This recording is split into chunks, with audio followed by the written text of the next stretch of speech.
संविधान में अंतिम भाग रह रहा है मूल अधिकार का। ये मूल अधिकार की अंतिम वीडियो है और बहुत ही महत्वपूर्ण है ये वीडियो, क्योंकि यहाँ से भी प्रश्न बनता है ना। आज हमें संवैधानिक उपचार का अधिकार पढ़ना है जो अनुच्छेद 32 के तहत आता है, ठीक है ना। तो आइएगा स्टार्ट करते हैं। देखिएगा, पहला ही पॉइंट ये बनता है कि अनुच्छेद 32 के अंतर्गत क्या है, तो इसके अंतर्गत संवैधानिक उपचारों का अधिकार है। अर्थात बात को बिल्कुल ध्यान से समझिएगा कि अगर आपके मूल अधिकार का हनन होता है, यदि आपके मूल अधिकारों का हनन होता है तो आप उच्च न्यायालय व उच्चतम न्यायालय में जा सकते हैं। क्लियर पॉइंट, बात समझ में आ रही है। लेकिन अगर मूल कर्तव्य, ठीक है, मूल कर्तव्य अगर उनका हनन हो रहा है तो आप सुप्रीम कोर्ट में नहीं जा सकते। पॉइंट क्लियर है, बात समझ में आ रही है। मूल अधिकार का अगर हनन हो रहा है तो आप सुप्रीम कोर्ट यानी कि उच्चतम न्यायालय या उच्च न्यायालय में जा सकते हैं। लेकिन अगर मूल कर्तव्य, क्योंकि वो मूल कर्तव्य वास्तव में आपके कुछ कर्तव्य बनते हैं, ठीक है, और ऐसे ही राज्य नीति निर्देशक जो तत्व हैं अगर उनका भी हनन होता है, राज्य निर्देशक तत्व जो भाग 4 में है, हमें जो पढ़ना है अगला भाग, इससे अगला भाग वही रहेगा, तो अगर उनका भी हनन हो रहा है तो आप सुप्रीम कोर्ट में नहीं जा सकते, किसी भी न्यायालय में नहीं जा सकते। पॉइंट क्लियर है, बात समझ में आ रही है। आइएगा स्टार्ट करते हैं। तो अनुच्छेद 32 में क्या कहा गया है कि संवैधानिक उपचारों का अधिकार दिया गया है। वास्तव में डॉक्टर भीमराव अंबेडकर जी ने इस अनुच्छेद को एक संज्ञा दी है जिसे क्या कहा गया है, संविधान का हृदय एवं आत्मा। यानी कि आपसे प्रश्न पूछा जाएगा कथन और निष्कर्ष में, यह कथन पूछा जाएगा कि वास्तव में संविधान का हृदय या संविधान की आत्मा किसको कहा जाता है। अगर ऑप्शन में रहा उद्देशिका अर्थात प्रस्तावना, तो आपका आंसर क्या होगा, प्रस्तावना भी होगा। लेकिन अगर पूछा जाए, बिल्कुल ध्यान समझिएगा, ये दोनों में अंतर होता है।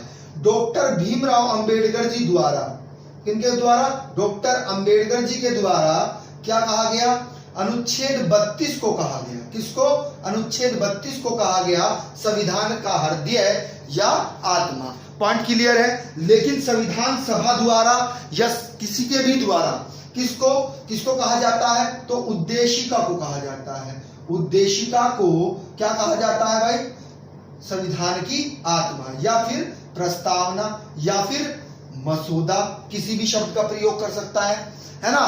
अंतर को समझ लीजिएगा। डॉक्टर भीमराव अंबेडकर जी द्वारा अनुच्छेद 32 को संविधान की आत्मा कहा गया है, अर्थात संवैधानिक उपचारों के अधिकार को ही क्या कहा गया है, संविधान का हृदय या आत्मा। किसके द्वारा, डॉक्टर भीमराव जी अंबेडकर द्वारा। वास्तव में एक चीज यहां पर इंपॉर्टेंट क्या बनती है कि उच्चतम न्यायालय की शरण आप ले सकते हैं। किसकी, अगर आपके मूल अधिकारों का हनन हो रहा है तो आप सुप्रीम कोर्ट में क्या कर सकते हैं, अपील कर सकते हैं। आप हाई कोर्ट में भी अपील कर सकते हैं, यानी कि हाई कोर्ट को भी यह अधिकार दिया गया है। किस अनुच्छेद के तहत, अनुच्छेद 26 के तहत हाई कोर्ट अर्थात उच्च न्यायालय को भी इसके उपचार का, यदि आपके मूल अधिकारों का हनन हो रहा है तो उसका उपचार भी कौन कर सकता है, उच्च न्यायालय कर सकता है। किस अनुच्छेद के अनुसार, अनुच्छेद 226 के अनुसार। पॉइंट क्लियर है। देखिएगा, हर राज्य के पास में क्या होती है, हाई कोर्ट होती है। क्लियर है पॉइंट। राज्य का जो उच्च न्यायालय होगा उसे हम उच्च न्यायालय अर्थात हाई कोर्ट कहेंगे। जिले में जो कोर्ट होते हैं, जो न्यायालय होते हैं, उनको हम लोअर कोर्ट कहते हैं। क्या कहते हैं, लोअर कोर्ट या अधीनस्थ कोर्ट कहते हैं। क्लियर है पॉइंट। जो जिले में होते हैं उनको हम क्या कहते हैं, उन्हें हम अधीनस्थ कोर्ट कहते हैं या लोअर कोर्ट कहते हैं।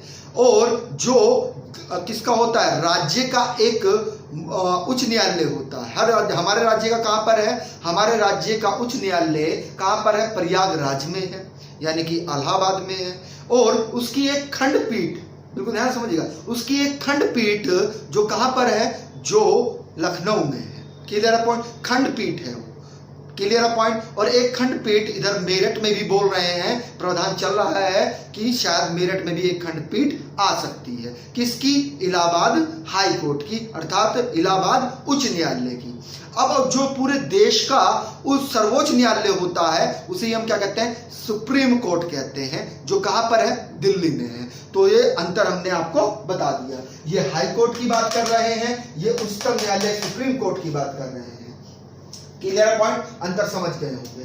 अनुच्छेद 32 ए क्या कहता है कि यदि मूल अधिकारों को परिवर्तित करने के लिए उच्चतम न्यायालय में आवेदन करने का अधिकार प्रदान किया गया है, यानी कि अगर मूल अधिकार को परिवर्तित करने के लिए कोई परिवर्तित कर सकता है या करना है तो उच्चतम न्यायालय में आप आवेदन का अधिकार देते हैं, यानी कि आप उच्चतम न्यायालय में आवेदन कर सकते हैं। Clear point. अनुच्छेद 32 2 क्या कहता है कि उच्चतम न्यायालय को यह शक्ति दी गई है कि जिसके अनुसार वह मूल अधिकारों को परिवर्तित करने, वह आदेश करने, वह निर्देश करने, वह रीट जारी करने का अधिकार किसको दिया गया है? उच्चतम न्यायालय को दिया गया है कि मूल अधिकारों को वह परिवर्तित कर सकता है, उसके संदर्भ में आदेश बना सकता है, उसके संदर्भ में निर्देश दे सकता है, उसके संदर्भ में रीट जारी कर सकता है। तो यह अधिकार उच्चतम न्यायालय को कौन देता है?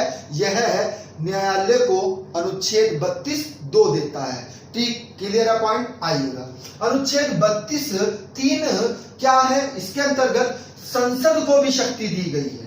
पॉइंट क्लियर है। देखिएगा, दो जो थे आपके अनुच्छेद 32 1 और अनुच्छेद 32 2, इनमें संसद की बात नहीं की गई है, न्यायालयों की बात की गई है, अर्थात उच्चतम न्यायालय और उच्च न्यायालय की बात की गई है। लेकिन अंतर समझिएगा, अनुच्छेद 32 3 में संसद को भी शक्ति दी गई है कि वह किसी अन्य न्यायालय को उच्चतम न्यायालय द्वारा अनुच्छेद 32 2 के अधीन प्रयोग किए जाने वाली किन्हीं सभी शक्तियों को अपने स्थानीय अधिकारिता के प्रयोग में हेतु कर सकती है, यानी कि अपने स्थानीय अधिकारिता के प्रयोग में ले सकती है। पॉइंट क्लियर है। क्योंकि बिल्कुल ध्यान समझिएगा, नियम बनाने के लिए, ये हमने शायद पिछली वीडियो में भी आपको समझाया था कि मूल अधिकारों पर विधि बनाने का अधिकार केवल और केवल संसद के पास है, राज्य के विधानमंडलों के पास यह अधिकार नहीं है। ये अगला अनुच्छेद भी आएगा, इसमें भी हम डिस्कशन करेंगे। आइएगा आगे चलते हैं। देखिएगा अगला फैक्ट, अनुच्छेद 32 4 क्या कहता है कि मूल अधिकारों को परिवर्तित करने का अधिकार व इन्हें निलंबन करने का निषेध करता है। अर्थात इसको समझिएगा, इसी के तहत क्या किया गया है कि वास्तव में जो अधिकार है आपके मूल अधिकार, अगर उनका हनन होता है तो उस संदर्भ में 5 रीट जारी करते हैं। कितने रीट? 5 रीट। ये संख्या याद रखिएगा, 5 रीट। और इनके जो रीट के नाम है वह कौन कौन से हैं देखिएगा। एक है बंदी प्रत्यक्षीकरण रीट, जिसे इंग्लिश में हर्बल कार्पस भी कहते हैं, हर्बल कार्पस भी कहते हैं। अगला है परमादेश, परमादेश को इंग्लिश में मैंडामस कहते हैं। ठीक है, अगला है आपका मैंडामस कहते हैं। और प्रतिषेध को इंग्लिश में प्रोहिबिशन कहते हैं। क्लियर है पॉइंट। उत्प्रेषणा, इसको सर्टिरुएरी, ठीक है, कहते हैं। अगला है अधिकार अपेक्षा, इसको QUO, बड़ा लिखिएगा, QUO,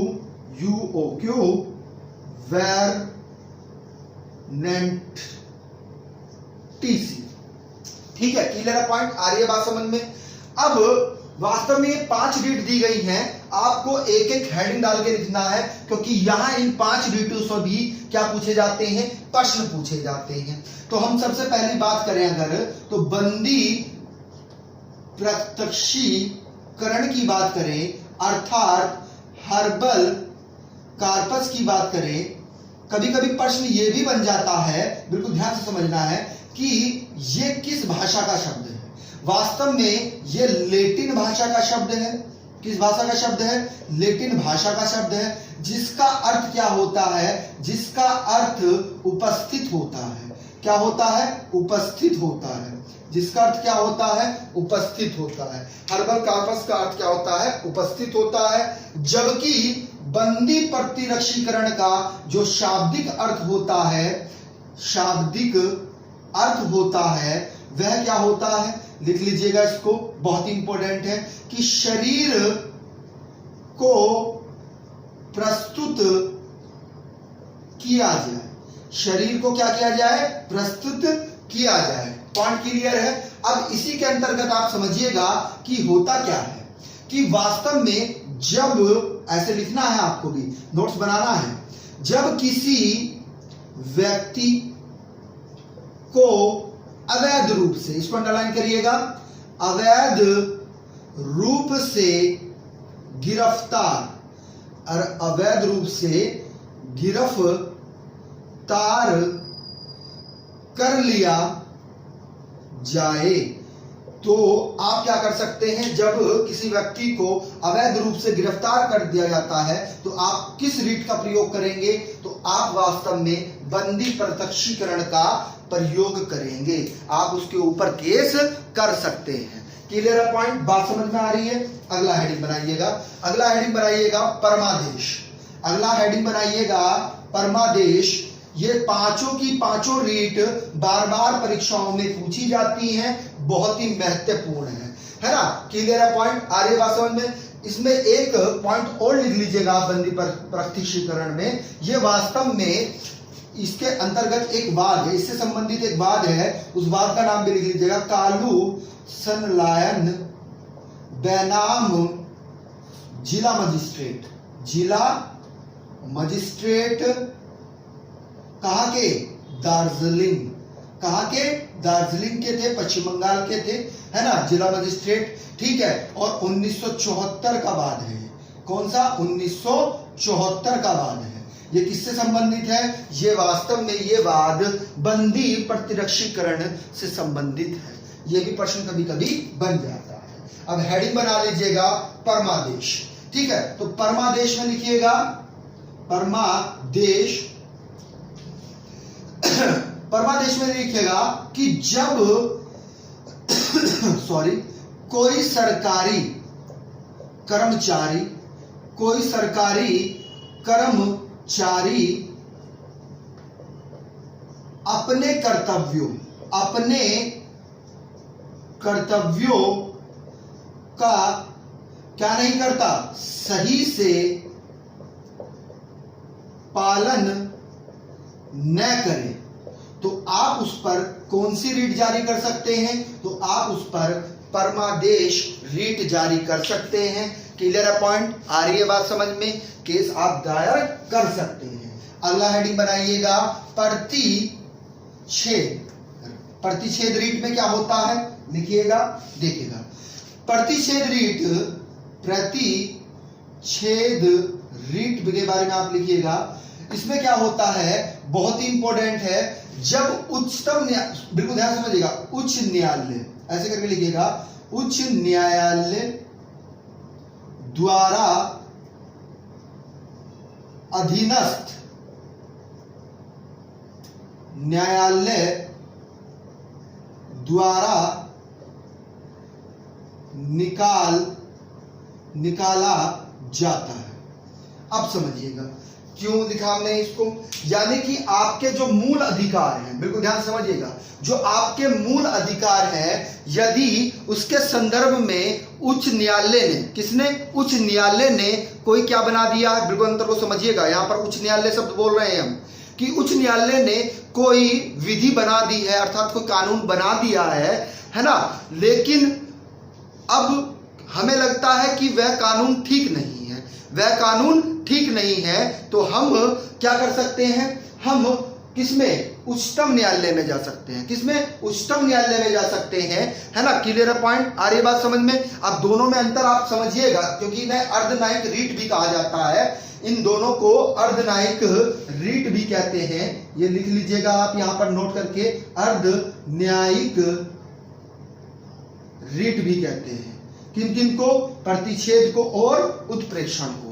कैसे? समझिएगा, क्योंकि जब इन्होंने क्या कहा कि अगर, बिल्कुल ध्यान समझिएगा, लोअर कोर्ट यानी कि अधीनस्थ न्यायालय कोई मूल अधिकार के ऊपर, बिल्कुल ध्यान समझिएगा, अधीनस्थ न्यायालय कोई मूल अधिकार के ऊपर कोई विधि या कानून बनाता है और हमें लगता है कि वह कानून ठीक नहीं है, तो आप हाई कोर्ट में क्या कर सकते हैं? अपील कर सकते हैं, रिट डाल सकते हैं। तो उसी रिट को क्या कहा जाता है? उसी रिट को प्रतिच्छेद रिट कहते हैं। पॉइंट क्लियर है? उसे क्या कहते हैं? प्रतिच्छेद रिट कहते हैं। अब दूसरा पॉइंट समझिएगा, हेडिंग बना लीजिएगा, उत्प्रेक्षण रिट। इसके अंतर्गत क्या होता है? सेम वही कंडीशन है, अर्थात लोअर कोर्ट अर्थात अधीनस्थ कोर्ट की बात कर रहे हैं। लोअर कोर्ट पहले से ही क्या कर चुका है? निर्णय ले चुका है।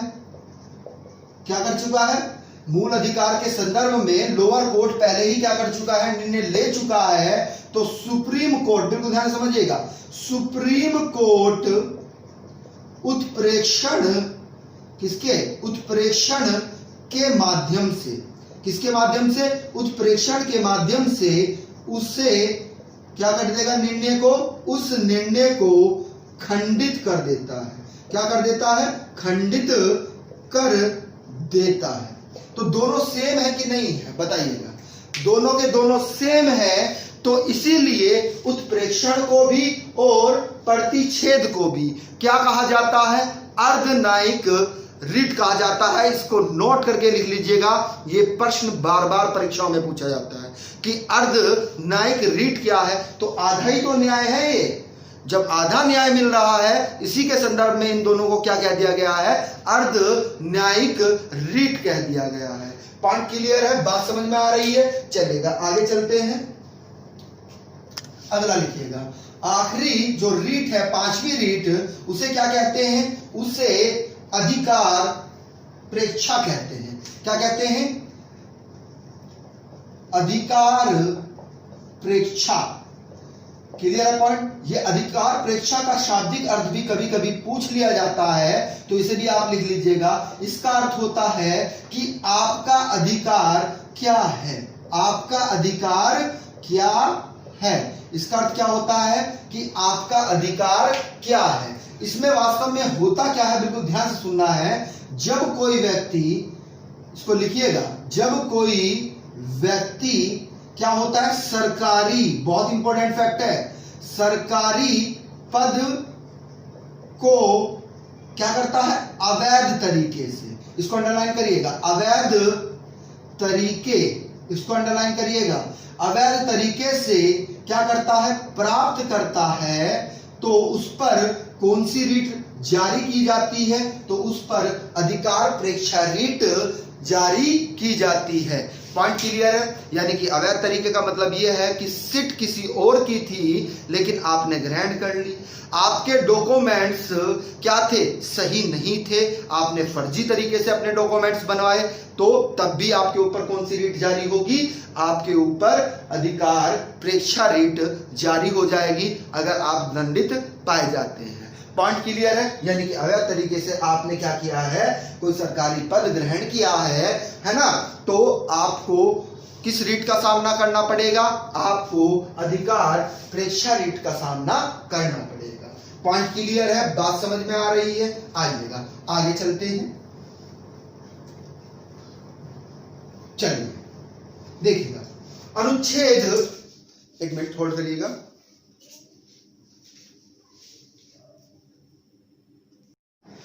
हाँ, तो हमने पांचों रीट पढ़ ली है। आइएगा, अब पढ़ते हैं अनुच्छेद 33। अनुच्छेद 33 क्या कहता है? वास्तव में संसद को शक्ति प्रदान की गई है। किसको?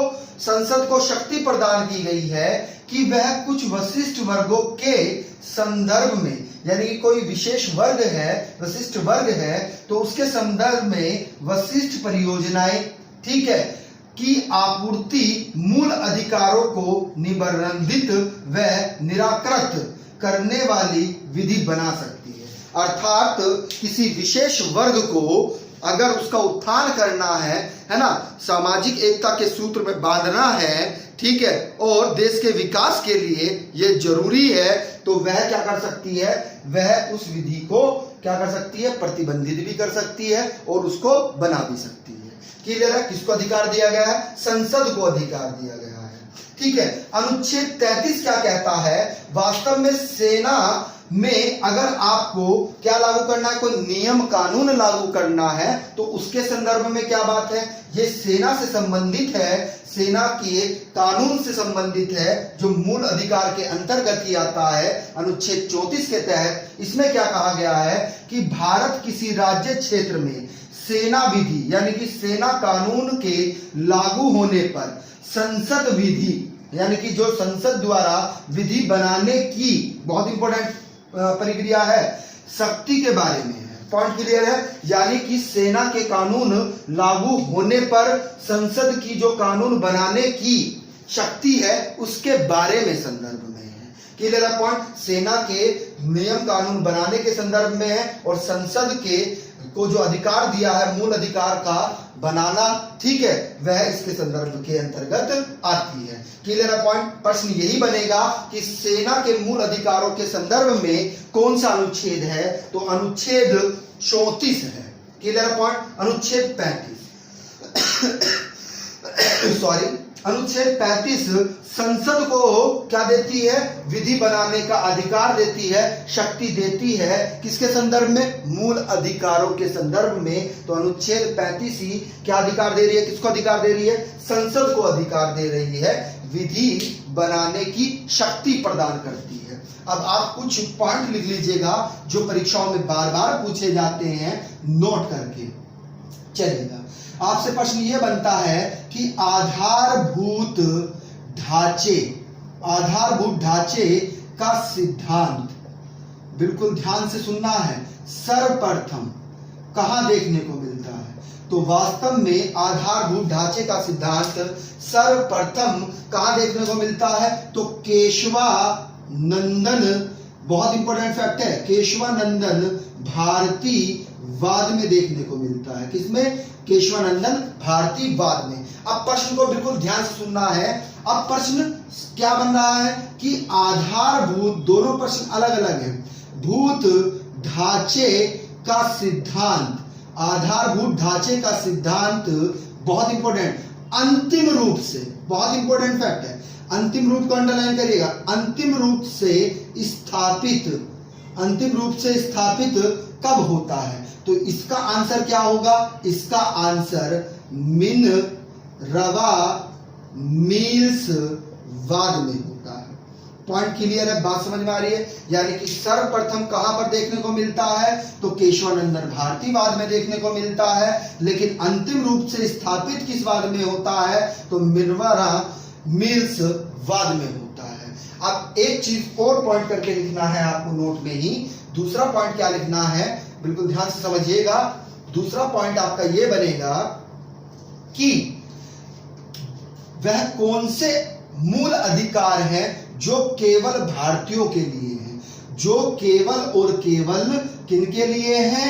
भारतीयों के लिए हैं। किनके लिए हैं? भारतीयों के लिए मूल अधिकार, केवल जो मूल अधिकार किसके लिए है? सिर्फ भारतीयों के लिए हैं। तो वे अधिकार कौन कौन से हैं? तो अनुच्छेद 15, अनुच्छेद 16, अनुच्छेद 19, अनुच्छेद 29 और अनुच्छेद 30। क्लियर है पॉइंट? आ रही है बात समझ में? तो ये आपके बहुत इंपॉर्टेंट फैक्ट थे। और एक फैक्ट हमने आपको शुरू में ही बताया था कि मूल अधिकारों पर नियम कानून बनाने का अधिकार केवल और केवल संसद के पास है, राज्य के विधानमंडलों के पास में नहीं है। ठीक है, तो ये आज का लेक्चर था। अगर आपको अच्छा लगा तो कमेंट और लाइक के माध्यम से हमें बताइएगा, और जिसने सब्सक्राइब नहीं किया है वो सब्सक्राइब कर लीजिए चैनल को और बेल आइकन ऑन कर लीजिएगा। ठीक है, शेयर करना ना भूलिएगा। Thank you.